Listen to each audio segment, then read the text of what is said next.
আপোনাৰ ভৰিৰ নখ চোকা সমস্যা বা ৰোগ আছে নেকি?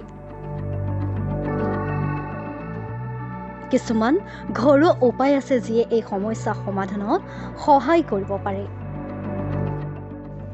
আজিৰ আমাৰ এই বিশেষ প্ৰতিবেদন আপোনাৰ বাবে। নখ চোকাৰ ফলত প্ৰথম অৱস্থাত নখৰ চাৰিওফাল ফুলি উঠে আৰু তাৰ পাছত বিষৰ সৃষ্টি হয়।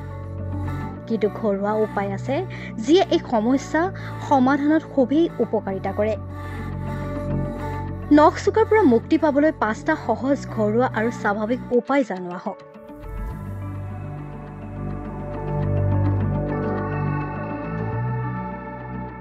গৰম পানীত ভিজাই ৰাখক।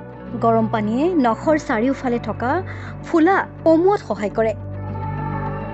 বাল্টি বা চৰিয়া এটাত গৰম পানী লৈ তাত হাত ভৰিৰ নখ চোকা হোৱা নখটো 10 বা 15 মিনিট তিয়াই ৰাখক। ইয়াৰ ফলত বিষ কমিব আৰু ফুলা বহু পৰিমাণে কমি যাব। মৌ আৰু ডালচেনি। মৌ প্ৰাকৃতিক এণ্টিবেক্টেৰিয়েল উপাদান আৰু ডালচেনিয়ে ফুলা কমোৱাত সহায় কৰে। মৌ আৰু ডালচেনিৰ পেষ্ট বনাই নখৰ নখ চোকা আক্ৰান্ত অংশত লগাওক। এই মিশ্ৰণ নিয়মিত ব্যৱহাৰ কৰিলে হাত আৰু ভৰিত নখ চুকীয়া হোৱা নখ সোনকালে ভাল হয়। লুণীয়া পানী। নিমখীয়া বা লুণীয়া পানীয়ে বিষ কমোৱাত সহায় কৰে আৰু সংক্ৰমণ নাইকিয়া কৰে। গৰম পানীত এচামুচ নিমখ মিহলাই সেই পানীত আঙুলিটো 10 বা 15 মিনিট তিয়াই ৰাখক। ইয়াৰ ফলত ফুলা আৰু বিষ কমোৱাত সহায় হ'ব।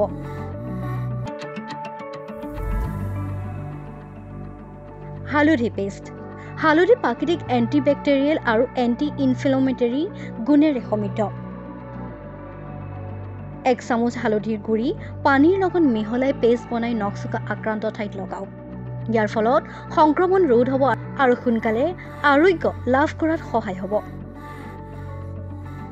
Aloe vera gel. এল'ভেৰা প্ৰাকৃতিকভাৱে ফুলা কমায় আৰু ছালখন শীতল কৰি ৰাখে।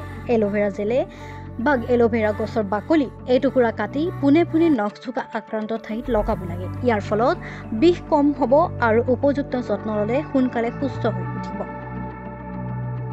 আৰু যদি নখৰ বেছি বিষ হয় বা ইয়াৰ লগতে সংক্ৰমণ হয় তেন্তে চিকিৎসকৰ পৰামৰ্শ ল'ব লাগে। ঘৰুৱা উপায় ফলপ্ৰসূ হয় যদিও গুৰুতৰ সমস্যাৰ ক্ষেত্ৰত পেছাদাৰী চিকিৎসাৰ খুবেই প্ৰয়োজন।